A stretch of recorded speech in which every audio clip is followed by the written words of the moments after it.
Jessica, Jessica, please, I'm kneeling down and begging you now. You know, it's been years now we have been dating.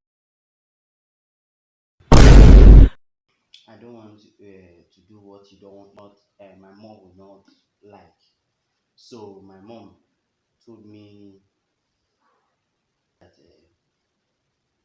I should have sex with you. Pregnant? Mommy gave me permission. Really?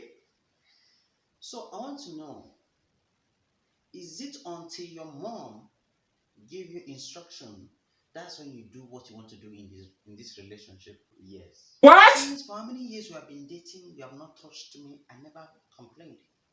No, this thing first. It's not what I mean. You're a mommy's boy. Do I even blame you? You fool. Well, let me let you know one thing. Until I'm ready, you will not touch me in this house. Jehovah. Atogom. Who sent me? Brass!